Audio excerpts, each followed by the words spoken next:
नमस्कार दोस्तों, मैं एडवोकेट यशवंत यादव आपका स्वागत करता हूं लॉ एडवाइस में। देखिए, बहुत सारे लोगों के पास फोन आता है कि 420 में या 406 में आपके नाम पे एफआईआर दर्ज हो जाएगा, कानूनी टीम हमारे यहाँ से निकल रही है। ऐसे ऐसी शिकायतें बहुत लोगों की आ रही है। बहुत लोगों के मैसेज भी हमारे पास आए हैं, सर मेरे पास ये नोटिस आया है और आज के ही डेट का है, तो क्या करना है, कैसे इसका बचाव करें। 2 दिन का समय मिला है, तो क्या राइट्स है, क्या अधिकार है, ऐसा हो सकता है कि नहीं, आज पूरी डिटेल में बात करेंगे। और आपको आज 420 और 406 की धारा है कि नहीं है, हो सकता है एफआईआर के नहीं हो सकता, आज उस पर वीडियो बना दे रहे हैं। पूरा वीडियो अंत तक देखेंगे, आपके अंदर क्या डाउट ही खत्म कर देंगे। जो आपके अंदर संदेह है कि ऐसा हो सकता है, तो उसका पूरा संदेह को ही पूरा क्लियर हो जाएगा, ताकि आपके मन में किसी भी प्रकार का संदेह न रहे कि ऐसा हो सकता है कि नहीं। तो पहली बात तो जान लीजिए, आपने लोन लिए हैं, नहीं दे पा रहे हैं, कोई विषम परिस्थिति आ रही है, तो कंपनी को अवगत जरूर करा दीजिए। मैं बार बार इसलिए आपको कहता हूं क्योंकि बहुत सारे लोग ऐसा करते हैं कि आपने लोन लिया, नोटिस आ रही, आप इग्नोर कर रहे हैं। अगर लोन लिए हैं, सबसे पहले आपको पता चल जाता है कि अगले महीने की ईएमआई अब मैं नहीं दे पाऊंगा, तो कंपनी को सबसे पहले आपको पता चलता है। अगर आपने लोन डिफॉल्ट हो चुका है या हो रहा है या होने वाला है, किसी भी कंडीशन में हो, आप कंपनी को लीगल प्रायर नोटिस जरिए रजिस्टर्ड डाक एडवोकेट के माध्यम से और मजबूत ड्राफ्ट होनी चाहिए, कम से कम 3-4 पेज के ड्राफ्ट होने चाहिए, ताकि उसमें सब कुछ मेंशन हो, क्या प्रोसेस है, क्या हुआ है, क्या विषम परिस्थिति आई है, और वो भी जरिए रजिस्टर्ड डाक एडवोकेट के माध्यम से जाना जरूरी है। तो आज तो ये तो हो गया प्रायर नोटिस, जो मैं हर बार बताता हूं, आपको अवगत कराना आपकी रिस्पॉन्सिबिलिटी है, आपको बताना पड़ेगा। पैसे हैं तो इनके पैसे दे दीजिए, नहीं है तो जो प्रोसेस है, जो कानूनी कार्रवाई है, जो प्रक्रिया है, नोटिस देना, रिकॉल, डिमांड, आर्बिट्रेशन, वो प्रक्रिया तो आपको करनी ही पड़ेगी। अब आ जाता है टॉपिक पे। हमारे क्लाइंट का मैसेज आया हमें कि सर ये मैसेज देखिए क्या हुआ, ये तो हमारे घर पे पुलिस आने वाली है, 420 में एफआईआर दर्ज होने वाला था, आप कह रहे थे कि फोन नहीं उठा रहे हैं, और ऐसा आप फोन नहीं उठाएंगे कोई बात नहीं, और इन्होंने तो हमारे ऊपर केस कर दिया। तो उन्होंने, मैंने कहा मैसेज भेजिए क्या है, तो मैं आपके सामने मैसेज बताता हूं है क्या, आया क्या था। इनका मैसेज आया है, प्रक्रिया संहिता 1908 की धारा आईपीसी 420, 406, 409 के तहत कानूनी नोटिस, कानूनी कार्रवाई करने की नोटिस आपको दिया है। वो भी दिया कि आईपीसी की धारा 420, 406। तो मैं देखिए, मैं लेटर के साथ साथ आपको भी साथ साथ बताते जा रहा हूं। आज पहली बात तो आप समझ लीजिए, ये 420 और 406 की धारा इतिहास हो चुकी है, आईपीसी समाप्त हो चुकी है। अब तो बीएनएस भारतीय न्याय संहिता है, जो कि 316 और 318 है। ये तो लेटर अब आते आते ही पता चल गया, ये तो फर्जी रिकवरी एजेंट, 2 कौड़ी के भिखारियों का लेटर है, अनपढ़ गंवारों का, जिनको इतनी तक, अरे पुराना फॉर्मेट रखे हैं वही भेज दे रहे हैं हमारे क्लाइंटों को। आईपीसी 420 की धारा ही नहीं है अब तो 416, 316 और 318 है। 420, 406 तो समाप्त हो गया, तो तब क्यों 420 और 406 की कानूनी नोटिस की कार्रवाई की धमकी दे रहे हैं। तो पहली बात जान लीजिए, इनकी पहली लाइन में है 420, 406 के तहत कानूनी नोटिस, कानूनी कार्रवाई। कानूनी कार्रवाई मतलब समझ लीजिए ये फर्जी है, पुराना, अपडेट तक नहीं है। इनके जो एडवोकेट हैं, लॉयर है, एडवोकेट तो होते नहीं, इनके जो पैनल के जो लॉयर होंगे उनको इतनी तक समझ नहीं है कि 406 की जगह पे अब ये 318 और 316 की नोटिस दे। पहले तो ये भी हमारे रिकवरी एजेंट भी देखते हैं वीडियो, वो भी करेक्ट कर ले कि अब ऐसी 420 और 406 की मत करिए। उसके बाद संदर्भ में लिखा है, समाधान दिवस आज का डेट है 23/11/2025। आज के डेट में सुबह 11 बजे से 6 बजे के बीच में आयोजन किया गया है। संदर्भ ऋण संख्या, इनका ऋण संख्या लिखा है, जो लोन खाता संख्या लिखा है। बैंक, जैसा कि आप कॉल और मेल का जवाब नहीं दे रहे थे, हमने फैसला किया है कि आप धोखाधड़ी करने वाले ग्राहक हैं। आप इनके ये जो भेजे हैं रिकवरी एजेंट, थर्ड पार्टी वाले, ये कह रहे हैं कि आपने हमारे फोन का जवाब नहीं दे रहे हैं, इसलिए मैं आप धोखाधड़ी करने वाले ग्राहक हैं। संविधान के किस नियम में ऐसा है कि अगर मैं फोन नहीं उठा रहा हूं तो धोखाधड़ी है? मैं फोन नहीं उठा रहा तो धोखाधड़ी है?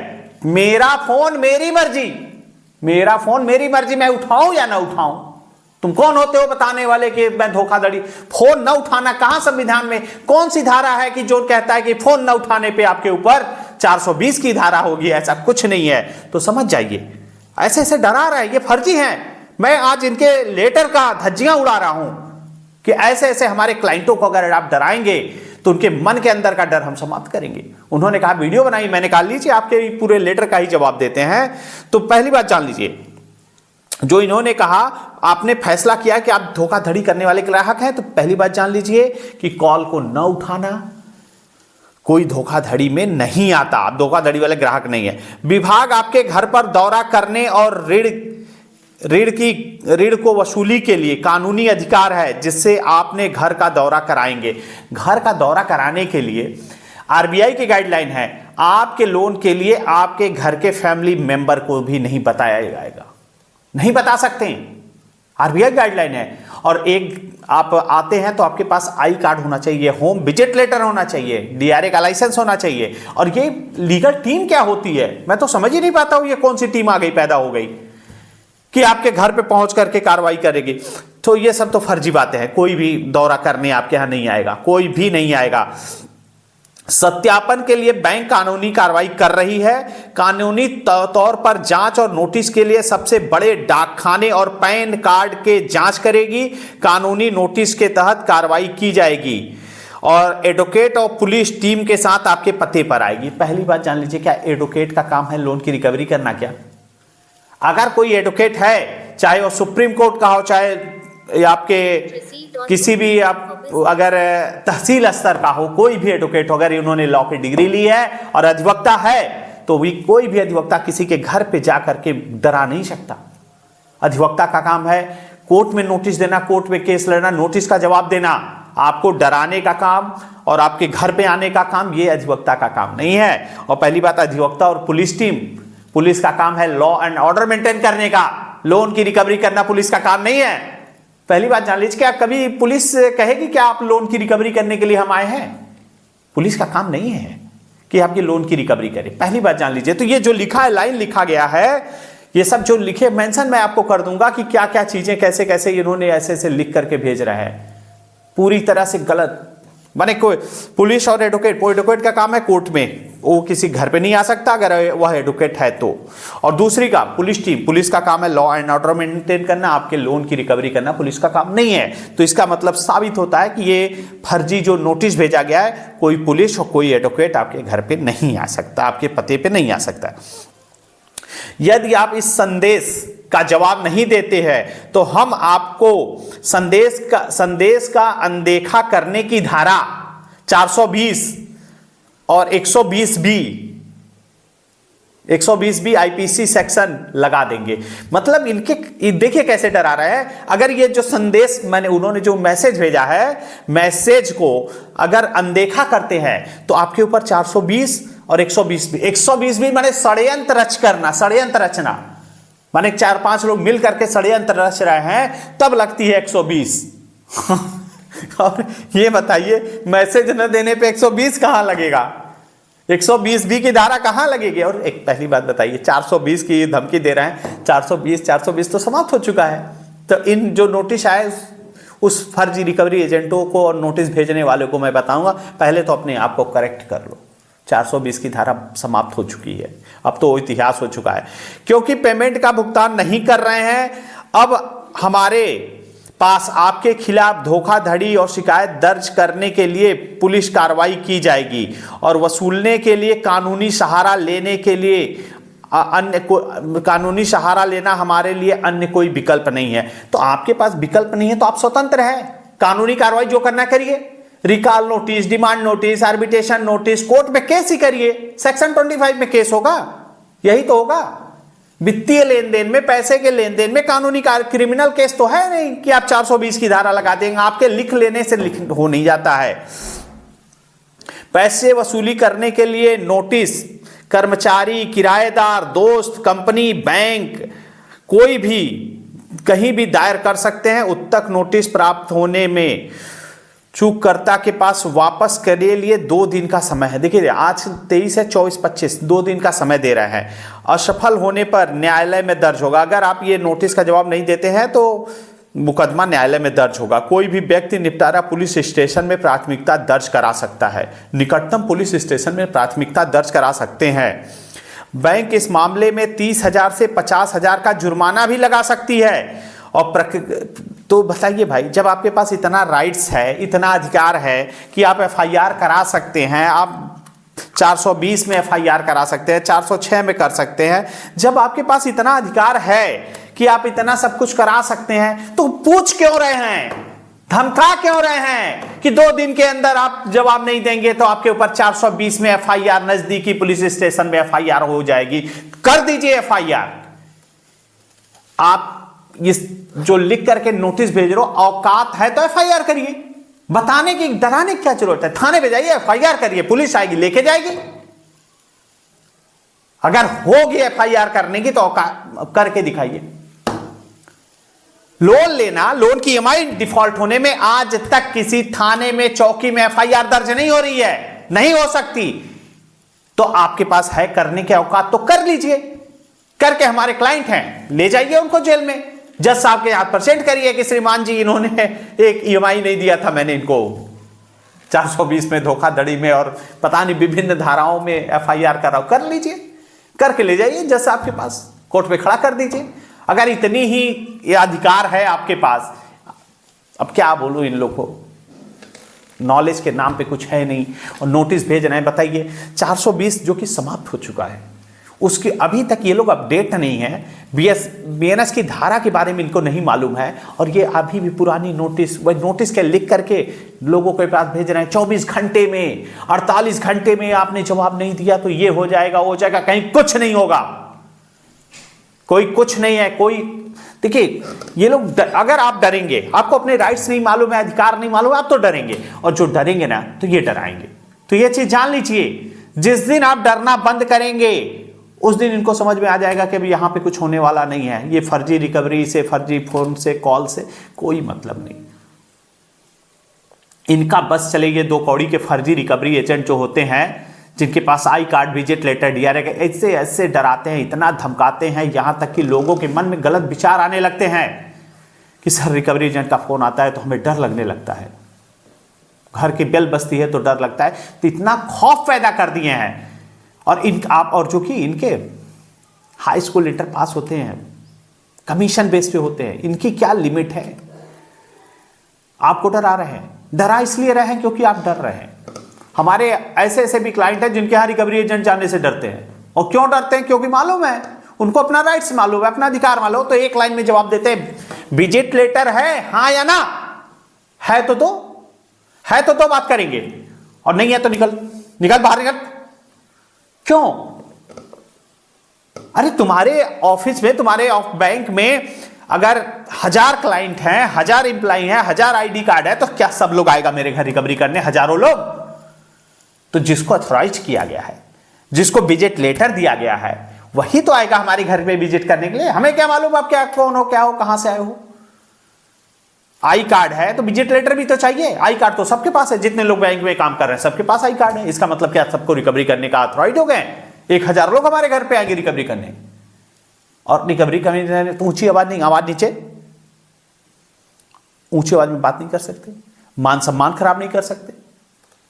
थर्ड पार्टी है तो डीआरए का लाइसेंस होना चाहिए, डीआरए का कोर्स करना चाहिए, पढ़े लिखे होंगे तब तो करेंगे। ये फर्जी 10 दिन दूसरे के रिकवरी के साथ घूम करके आज फिर भी रिकवरी एजेंट बन जाते हैं। तो ऐसे रिकवरी एजेंटों को ढंग से सबक सिखाया जाता है।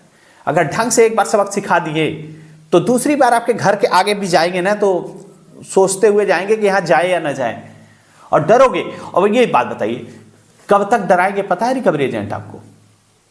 जब तक आप डरोगे तब तक डराएंगे। जिस दिन आपके अंदर से, मन के अंदर से डर समाप्त हो, डर का मतलब होता है अपना अधिकार जानिए।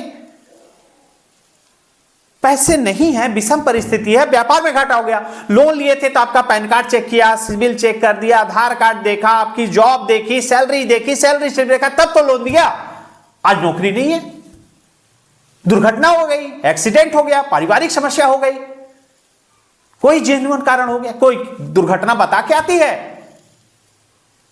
तो जो प्रोसेस है, जो तरीका है, तो कंपनी को अवगत कराइए। इसीलिए मैं कहता हूं ना, लीगल प्रायर नोटिस कंपनी को दे दीजिए ताकि आपको बता सके आप अपनी कंपनी अपनी फाइल मोटी कर रही है, recall notice, demand notice, arbitration notice, payment and settlement act section 25 notice पे नोटिस दे रही है, तो कोर्ट में जाएगा मैटर, तो आप भी कह सकें कि मैंने लोन डिफॉल्ट हुआ तो कंपनी को अवगत करा दिया है जरिए रजिस्टर्ड डाक एडवोकेट के माध्यम से, लीगल प्रायर नोटिस हमारे एडवोकेट ने दिया है।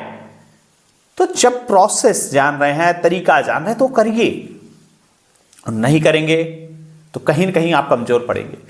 तो इसलिए यदि आपने लीगल प्रायर नोटिस नहीं दिया है तो लीगल प्रायर नोटिस जरूर दे दीजिए। उसके बाद कोई दिक्कत हो, समस्या हो, परेशानी हो, किसी भी प्रकार का रिकॉल नोटिस है उसका जवाब, demand, arbitration, payment and settlement act section 25, NI act किसी भी चारा में, कलकत्ता में, अहमदाबाद में, जयपुर में, जहां भी केस होगा मैं आपको एडवोकेट प्रोवाइड करा दूंगा, आपकी बेल करा दूंगा, आगे का प्रोसेस करा दूंगा। डरने की जरूरत नहीं है, कोई बहुत बड़ा जघन्य अपराध नहीं है, आपने दिया, परिस्थिति खराब है, जॉब बिजनेस लोन लिए थे, बिजनेस में लगाए थे, आज बिजनेस फ्लॉप हो गया, बहुत लोगों के, बड़े बड़े लोगों के कर्जे माफ कर दिए जा रहे हैं आपने लेकिन सिस्टम है, प्रक्रिया है, तरीका है, आप क्या कर रहे हैं, कौन सा तरीका अपना रहे हो, एक प्रायर नोटिस तो दे ही नहीं रहे हैं। तो अपने अधिकार को जानिए, जब आप राइट हैं, सही हैं, विषम परिस्थिति के कारण है तो उसको अवगत कराना आपकी रिस्पॉन्सिबिलिटी है, आप अपनी रिस्पॉन्सिबिलिटी निभाइए। उसके बाद जो जो नोटिस आते जाएं उसका जवाब देते जाइए। देखिए समझौता तो होगा ही, एक ना एक दिन, सेटलमेंट एक दिन में तो होता नहीं कि आज आपने लोन लिया, डिफॉल्ट हुआ, कहते कल सेटलमेंट, ऐसा नहीं होता। पहले एनपीए में जाएगा, नॉन परफॉर्मिंग एसेट जाएगा, 3 महीने ऐसे जाएगा, उसके बाद recall, demand, arbitration, recovery agent, phone पे call, 50 call, 100 call, mentally harassment, torture करना, बहुत सारी चीजें होंगी। तो मत होइए टॉर्चर, 50 फोन आ रहा है, फोन ही मत उठाइए, पता तो चल ही जाता है ट्रू कॉलर पे किसका रिकवरी एजेंट का है कि जेन्युइन है, कौन सा फोन है।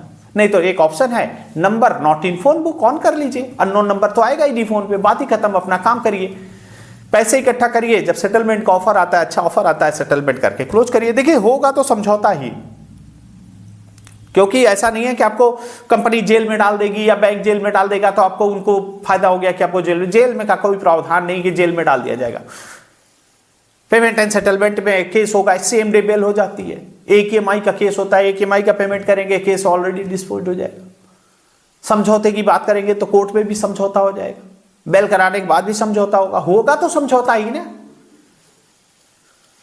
तो जो प्रक्रिया है, जो तरीका है, जो करना है, अगर आप जेन्युइन हैं तो लीगल प्रायर नोटिस दीजिए। और ये जो नोटिसें आ रही हैं 420, 400 पुलिस टीम आ जाएगी घर पे, ये हो जाएगा, आपके आधार कार्ड ब्लॉक कर देंगे, पैन कार्ड ब्लॉक कर देंगे, ये कर देंगे, आपके अड़ोस पड़ोस में बता देंगे, आपके रिश्तेदारों को कॉल कर देंगे, ये कर देंगे, सब लॉ के खिलाफ है, सब गलत तरीका है। अब जो कोई ऐसा कर रहा है उसको उसकी भाषा में ही जवाब दे दीजिए। रिश्तेदारों कॉल कर रहे हैं, cybercrime.gov.in पे कंप्लेन करके उसकी कॉपी कंपनी को मेल कर दीजिए, फिर आएगा वहां से जो जजमेंट, तब देखेंगे। हमारे कॉन्टैक्ट लिस्ट को कॉपी करना और क्या आपका अधिकार है? ऐसा कोई नियम है कि RBI के नियम है कि मैं किसी के यहां लोन लिया तो उसके रिश्तेदारों को पास फोन कर सकता हूं?